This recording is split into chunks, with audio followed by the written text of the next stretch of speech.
Okay, so why we all worry about diarrhea so much? Because it's a common killer under 5 years of age.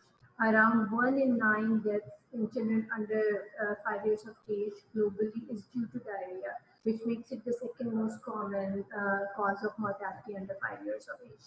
Um, so if you look at this picture, they have put these number in a scary way. Uh, so this large number of deaths that are due to diarrhea actually come down as around 2,000 children die daily of diarrhea, which is a huge number. And of course, we get the most burden of it as a developing country. So this is the pediatric mortality under 5 years. You can see that pneumonia is the commonest cause, and after that, diarrhea is the second most common cause.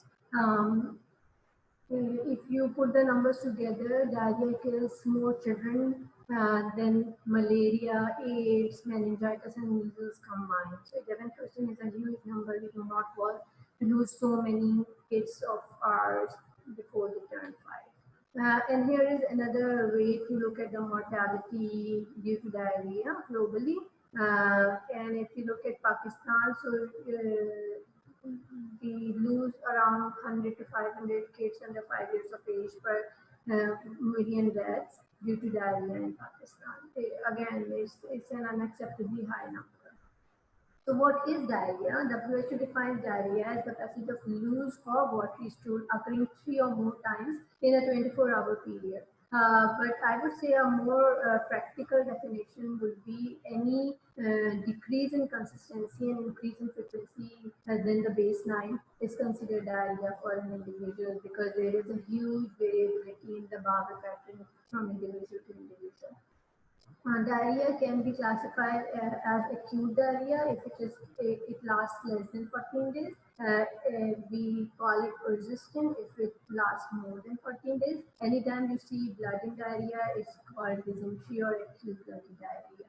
Approximately 10% of the diarrheal episodes in children under 5 years of age contain visible blood in the stool, and these episodes are responsible for around 13% of diarrheal associated death in this age group. So anytime we see blood, we get more concerned. How a person gets diarrhea, there are essentially 4 different ways one can develop diarrhea. The most common way we can have diarrhea is osmotic process. Whenever we have undigested solute that is not properly absorbed into the intestinal wall, it remains in the lumen of the intestine, creates a high concentration gradient within the lumen, and acts as an osmotic load, which in turn draws water into the lumen, leading to loose watery stool. Second most common form of diarrhea is secretory diarrhea. It is usually caused by toxins that acts into the intestinal mucosal cells and make them secrete a lot of secretion, particularly water and sodium, into the gut lumen, leading to loose. Another way we can have diarrhea is the inflammatory process, leading to intestinal mucosal inflammation, which in turn causes exudative losses into the lumen. Uh, that is accompanied by fluid and electrolyte loss, leading to watery diarrhea. Very rarely one can have diarrhea due to increased motility of the gut walls as well. Moving on to the etiology, why and how we get the diarrhea. So most common etiology of acute diarrhea is infectious etiology. We will be focusing more on that, but let's talk a little bit about the non-infectious etiologies first. So beside infection, the most common cause of diarrhea is inflammation. The inflammation can be due to an allergy process like the food protein associated allergies. The most common one that we see in infants is cow milk protein allergies. In very young infants, it can be due to necrotizing enterocolitis, which is again an inflammatory disorder of the intestinal wall. In the older infants, it can be due to the inflammatory bowel disease like Crohn's and ulcerative colitis. Another common reason for non-infectious etiology of diarrhea is malabsorption. Like anytime you have any enzyme deficiency and you are not able to digest one of the food particles in your diet, that increases the osmotic load in the urine and causes diarrhea. A common one is celiac disease that we see around, which is a gluten sensitivity. Other common one are lactase deficiency and fructose intolerance. Also, we do not see it very commonly, but pancreatic insufficiency, either acutely due to pancreatitis or inheritedly due to cystic fibrosis, can cause malabsorption diarrhea as well. So, under the malabsorption handling, the most common one that we see is celiac disease. Some of the immune deficiency diseases can also lead to diarrhea or actually recurrent diarrhea, like hypogammaglobulinemia, IgA deficiency, and other primary immunodeficiency, as well as secondary immunodeficiency disorders can give diarrhea. Many toxin-related diseases can cause diarrhea, like the most common one that we encounter is antibiotic-associated diarrhea or other toxin ingestions. Some of the surgical causes are there as well for acute diarrhea, like intussusception, malnutrition, anything that leads to ischemia of the bowel hole can give you diarrhea. Some of the endocrine diseases also can produce diarrhea, like hypoparathyroidism or hyperthyroidism, or excess of cortisol, like medicine disease, can produce a lot of diarrhea. Again, as in any symptoms, neoplastic pathology may be responsible for diarrhea. Some of the common secretory tumors, like carcinoid tumor or the Gardner syndrome, that is a gastric secreting tumor, can cause diarrhea.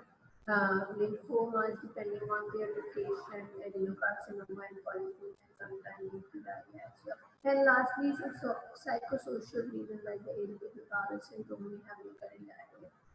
So we will be focusing on the infectious etiology for acute diarrhea, as this is the most common form of diarrhea or reason for getting acute diarrhea in the pediatric population. Many different groups of pathogens can cause diarrhea in kids. Of course, the most common one is the viruses, and the most common viruses that we encountered in the olden days was rotavirus, but since the administration of rotavirus vaccine, it has decreased significantly, and now the most common virus that is responsible for acute diarrhea illnesses in little kids is noroviruses. And depending on the season, some enteroadenoviruses, enteroviruses, and cytomegaloviruses can also produce a lot of diarrhea in kids. So viruses make the most common etiologic agents for infectious diarrhea in pediatric age group. After viruses, of course, the bacteria is the second most common group. Under the bacteria, E. coli, the Campylobacter, or Shigella species are the most common one, causing diarrhea. Also, the salmonella in developing countries, not just the typhoid salmonella, but the non-typhoid salmonella, also is a common etiologic agent. In the bacterial group, the one that causes dysentery, the most common one is Shigella actually. Besides Shigella, sometimes Campylobacter or Yersinia can cause dysentery as well. Clostridium difficile is more commonly associated with the antibiotic-associated diarrhea because of inappropriate or prolonged use of antibiotics. Parasites are usually not a common reason for acute diarrhea. They are mostly responsible for causing persistent diarrhea or dysentery. And the most common one that we see in kids is giardia or amoebic dysentery, like caused by entamoeba histolytica. Other ones are usually associated with states of immunodeficiency, like as we see in children with PCM or AIDS or other immunodeficiency disorders. In our community, persistent diarrhea can also be caused by the intestinal worms, like the hookworms and the pinworms. So how diarrhea or how these diarrheal pathogens are transmitted, it mostly transmitted from person to person to the fecal-oral route. It can be direct transmission from person to person or through contaminated objects. There are many factors that are associated with increased risk of transmission of diarrheal pathogens. The most common one is lack of exclusive breastfeeding in the first 6 months of life, which of course, when they are not feeding their kids breast milk, they use the infant formula, which leads to chances of use of unclean water and not being able to maintain a good hygiene, leading to increased risk of transmission of diarrheal pathogens. Improper storage of food, again, especially in warm and humid environments, is a common reason that make it easier for the diarrheal pathogen to be transmitted to the human host.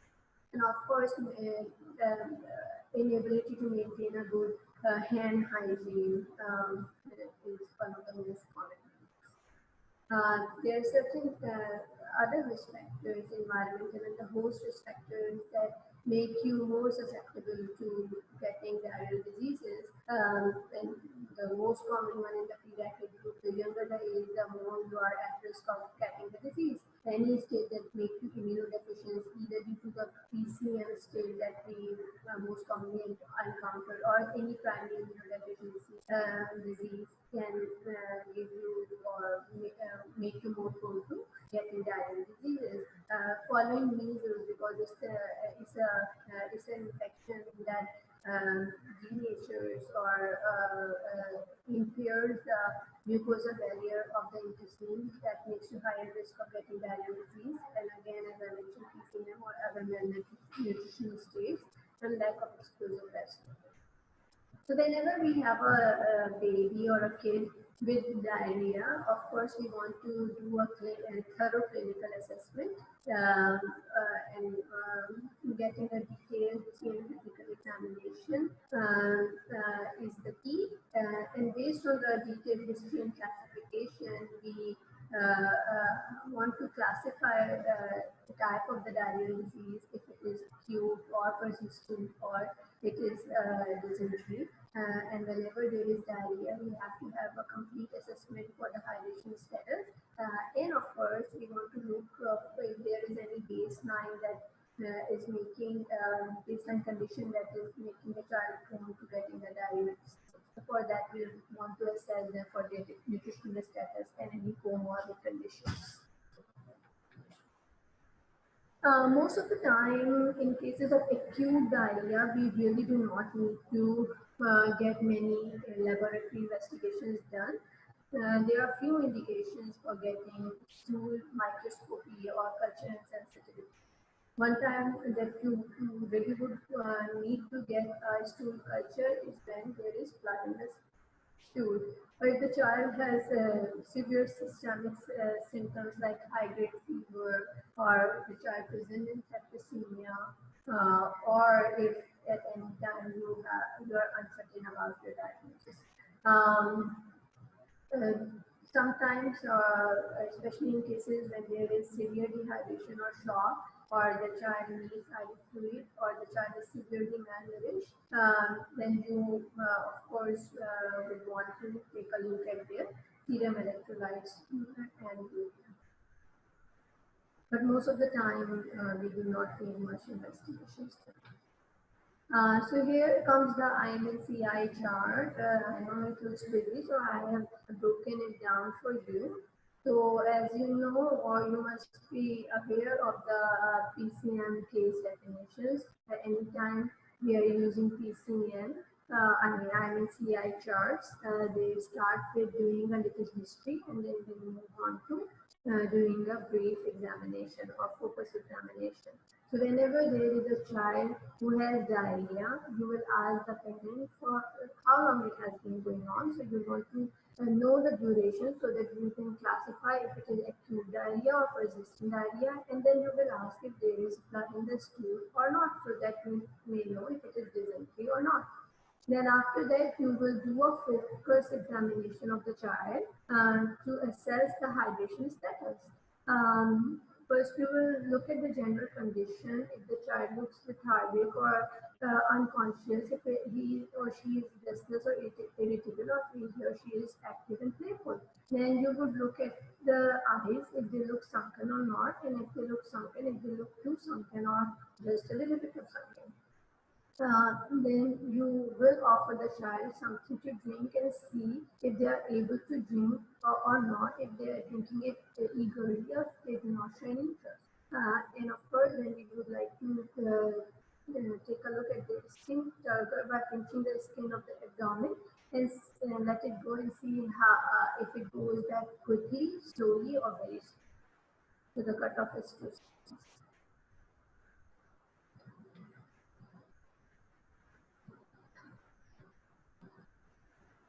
So based on the questions, this is the same thing that we just talked about. So based on the question, you decide if the child has persistent diarrhea, acute diarrhea, dysentery, or the child is dehydrated. And then if the child is dehydrated or if the child has diarrhea, you would want to classify the degree of dehydration. WHO as per INCI classifies dehydration into no dehydration, so that does not have any clinical signs of dehydration, some dehydration and severe dehydration. So here I have simplified that busy chart for you. So you can remember this acronym of GEMS to remember the signs of dehydration. So G stands for general. So first we want to look at the general status of the child. If the child looks well and alert, that means they do not have dehydration. If the child looks restless and irritable, that makes put them into some dehydration. And if they are lethargic or unconscious, that's an indication of severe dehydration. After the general appearance, you want to take a look at their eyes and see if they have tears in the eyes, if they look sunken without tears, or if they are very sunken. Of course, we check the mucosa if they look normal, dry, or very dry and parched. And then we check the skin pitch. It should ideally go back quickly in less than 1 second. If it's considered slow, if it goes like between 1 to 2 seconds, and it's considered very slow if it takes more than 2 seconds to go back. So anytime we have two signs from each of the column, we can say there is some dehydration or something. So remember the acronym GEMS for classifying this degree of dehydration. There is a picture that's just showing the different signs of dehydration. So starting from the head, in a little baby whose continents are open, you can have sunken continent indicating dehydration. The child may be, lethargic or unresponsive in severe cases, or irritable or restless in moderate cases. The eyes, as we mentioned, can be, there may be absent tears and with sunken look. In the chest, you may have tachypnea and tachycardia. In the limbs, you may have poor feeble pulses, decreased capillary refill, reduced tissue or skin turgor. And of course, when you measure the weight, and if you have a baseline weight, there will be loss of weight signifying dehydration. So here they are trying to show the skin turgor, and it kind of like indicate that means it's very slow and the child is dehydrated. So we will move on to the management of dehydration. When we are talking about acute diarrhea and its management, the focus of management is actually to monitor for dehydration and to treat it accordingly as per classification. So we will see how, one by one how to manage severe, some, and no dehydration. So whenever you have, so we have three plans, actually plan A, B, and C for no, some, and severe dehydration respectively. We will start with severe dehydration. So whenever there is a child with diarrhea and you assess that level of dehydration and if it is severe, you go ahead with plans. This is all in the NCI booklet. So here is the plan C. First of all, we decide which route we need to give the fluids, and of course, in cases of severe dehydration, we want to give it fast and quick, and the fastest way to give it is through an intravenous line. Uh, so if you are able to get an IV line, then you would prefer to give the IV fluids. And the choice of fluid is either Ringer's lactate or normal line. So you have to use an isotonic fluid that has almost the same osmolarity as our plasma. So the choice of fluid is either Ringer's lactate or normal line, and the choice of the route of choice is IV. We give them 100 ml per kg. The volume is 100 ml per kg, and we divide it into a bolus and then an infusion. For little kids who are under 12 months of age, we give the first 30 ml per kg out of that 100 ml per kg in the first hour, and the next 70 ml per kg in 5 hours. So the total rehydration time will be 6 hours for infants. For kids who are older than 12 months of age, this will be in half the time. So the bolus time, the first 30 ml kg will go in 30 minutes, and the next 70 ml will go in 2.5 minutes. So this will be a total of 3 hours of rehydration. So what you do, you start an IV, you give either Ringer lactate or normal saline, 100 ml per kg according to their age. You decide the duration. And once you are done with your first rehydration cycle, then you reassess the child and reclassify their degree of dehydration. If they are still in the same degree of dehydration, then you repeat plan C. If they have improved to, let's say, moderate dehydration, then you will move on to plan B. If you have completely able to resolve the dehydration, then they will move on to plan A. There might be situation when, in cases of peripheral centers or little villages, people may not be able to get an IV in these dehydrated kids. In those cases, we can give the fluids through NG tube. So you will get an NG in, and the rehydration solution that you will use is the WHO low or smaller ORS solution. And you will get 20 ml per kg per hour for the first 6 hours. That will make a total of 120 ml per kg. And as the IV dehydration process, you will continue to reassess the child and reclassify for dehydration and adjust the plans accordingly.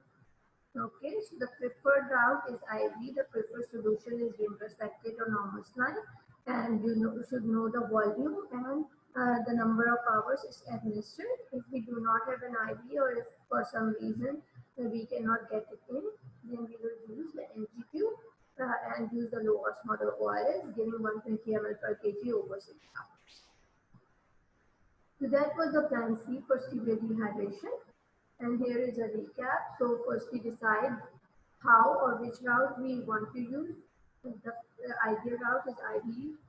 If not possible, then NG. If even that is not possible, then orally. But again, if a child is in severe dehydration, it might not be fully awake, they may be very drowsy, so this route may be very risky. Then we decide how much fluid we give, and of course we keep reassessing the child during the process of dehydration. Moving on to the moderate degree, that is the some dehydration. If you remember from the chart, the child will be restless and irritable with sunken eyes and will be drinking eagerly if you offer them fluid, and their skin will be moving slowly, but within 1 to 2 seconds. So for these child, we follow plan B, and here is the plan B. The plan B, the first thing in plan B is to give them some extra fluid for the amount of diarrhea they are having, and the fluid we will be using will be the low or smaller WHO ORS, and we will be using their drugs or the physiological, that is the overall for dehydration. So how much you want to give, and over what period of time you give. So roughly it is 75 ml per kg over 4 to 6 hours. And here is the chart that you can observe. So the first thing is to give them some extra fluid, the low or smaller ORS, and then assess their oral tolerance. And after this first 4 hours of dehydration, again you will reassess the child, reclassify the degree of dehydration, and decide which plan is appropriate for their degree of dehydration. Sometimes again, the parents might not be able to stay in the ER or in the clinic for the rehydration. So if they have to leave before the completion of the rehydration therapy, you have to counsel parents regarding treatment. You have to show the parents how to prepare the ORS solution at home. Always remember the way I counsel my parents is to follow the instructions on the sachet, because different companies make it differently. Some have to be mixed in 500 ml and some has to be mixed in 1 liter. So they have to be reconstituted as per instruction, because if you over dilute it or you under dilute it, it changes the composition of electrolyte in the final solution, and it can be hazardous for the children. So you really want to make sure that the parents know how to mix the ORS, and then you need to tell them how much to give and how long to give. Okay. Other instruction that you will need to tell them is to give other fluids like plain water and maybe lemonade and more things. You of course want to give them some zinc supplement. We will talk about it. Another important instruction would be to continue feeding, because this is a concept in our community that is whenever a child has acute diarrhea, they should not be feeding this and feeding that. They should not have milk or they should not have roti. So that is not true. If the child is willing to eat, they should be continued on the regular diet. Even the traditional bread diet that stands for banana and what was it, rice, applesauce and toast, even that is no more recommended. And of course, at the end, you want to give them the reason when to return. So you have to tell them the danger signs of dehydration.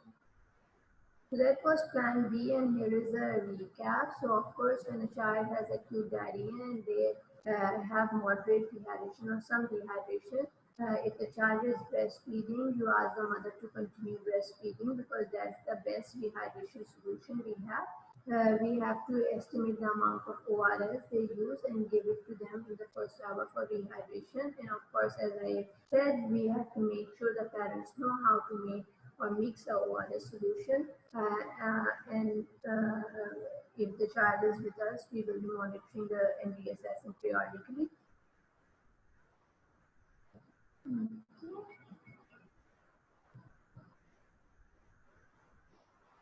Let's say if a child with acute diarrhea presents to you and at that time they do not have any signs of dehydration, but as they have diarrhea, they are at risk of developing dehydration at any time during their course of illness. So you have to give them instruction on how to avoid dehydration with continued diarrhea.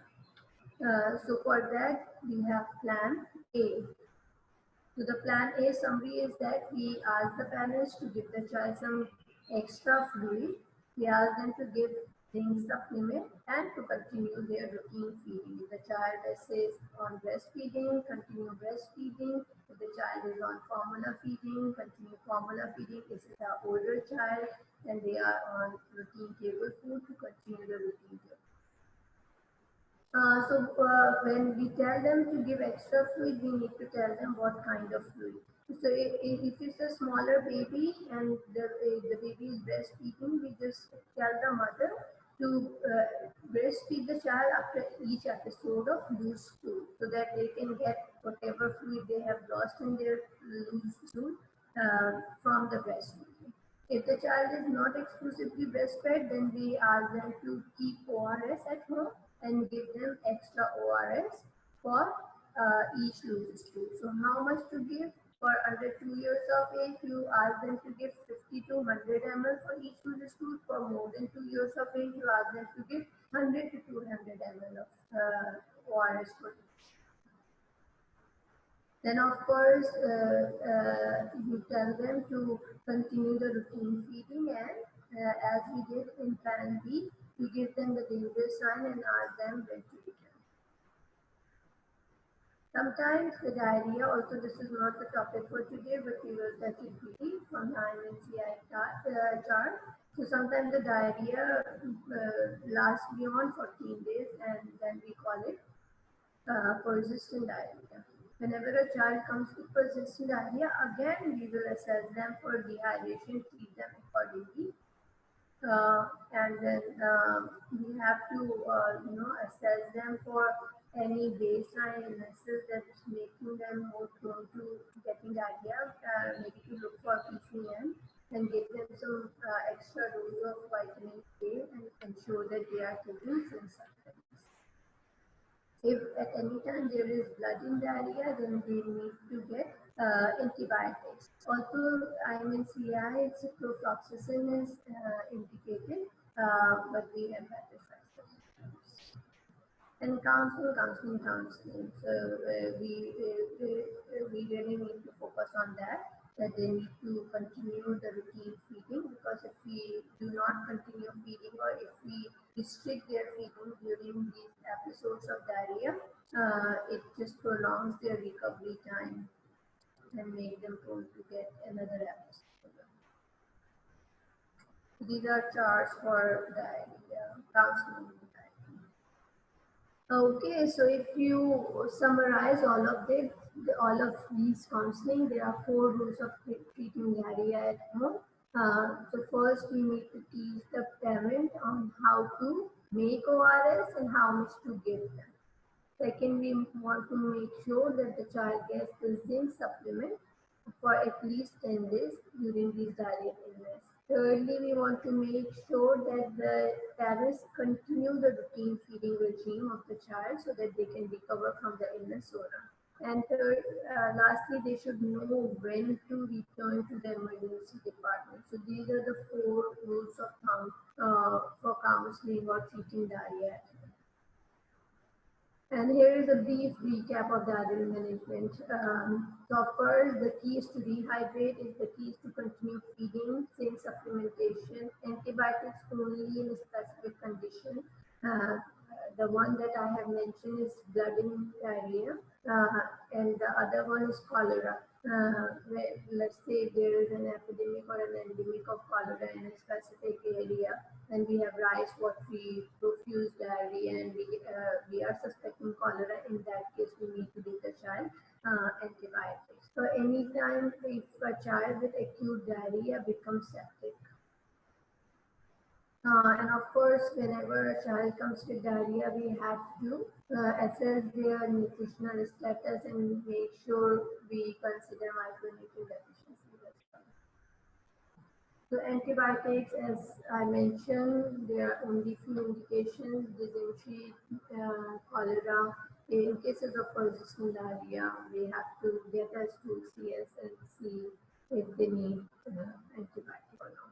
There are many other medicines that are commonly used, especially by general practitioners in the periphery for these acute diarrhea illnesses in children.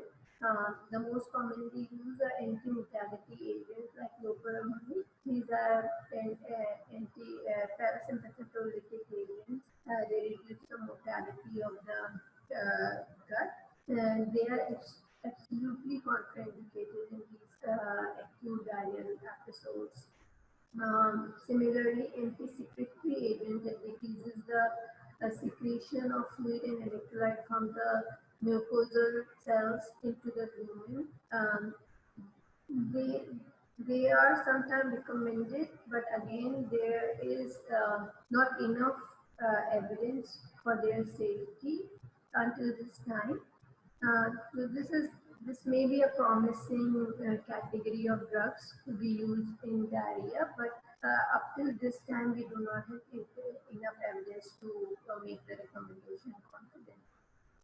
Sometimes people, especially in the older days, used to use adsorbents like kaolin, pectin, and activated charcoal to decrease diarrhea. Also, this practice has, we don't see it. The key of management for diarrhea episodes is to maintain good hydration. and for that we have to use low or smaller ORS as recommended by WHO.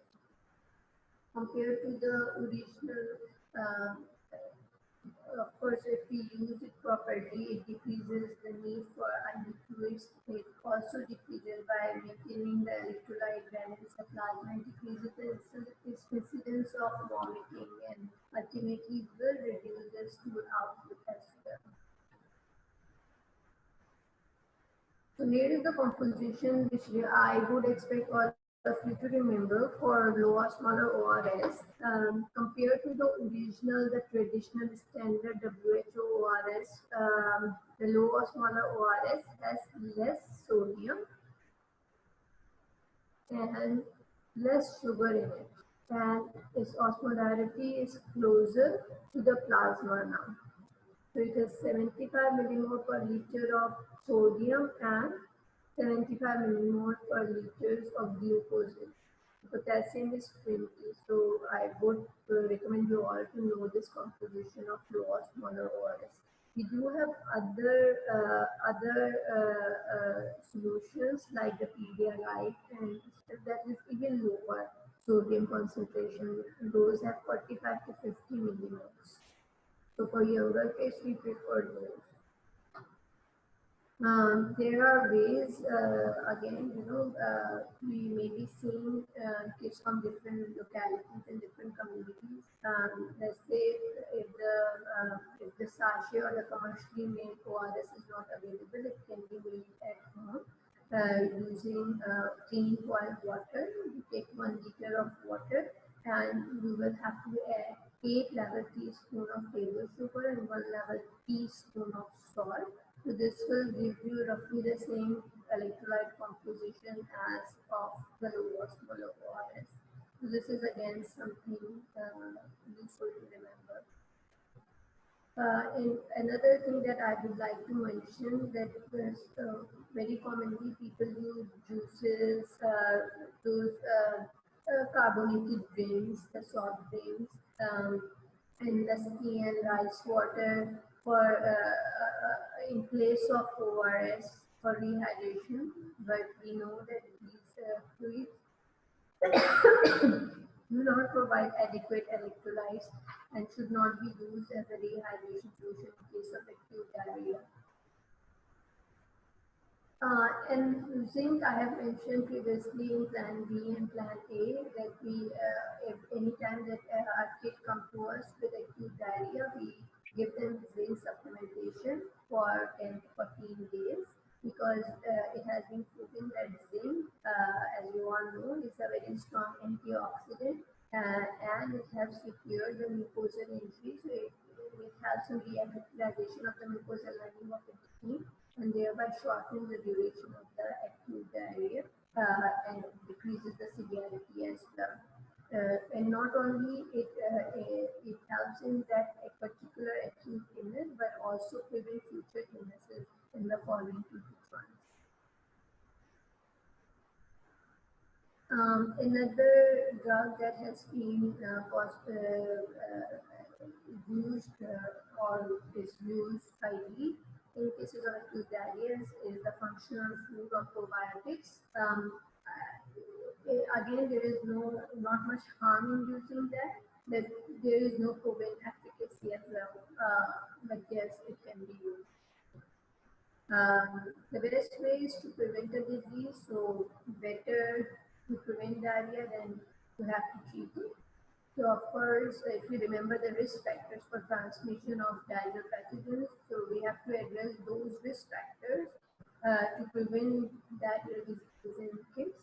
So promoting exclusive breastfeeding is the single most important thing we can do to prevent diarrhea in little infants, and improper hand hygiene. These are the single important entities to promote. And of course, general hygiene practices, using good water, immunization, let's say against rotavirus and measles, and of course promoting hygiene. So this is the UNICEF framework for prevention of diarrhea. So maintaining a good micronutrient supply to the kids, vaccination, safe water and food sanitation, and then we have it treated at home.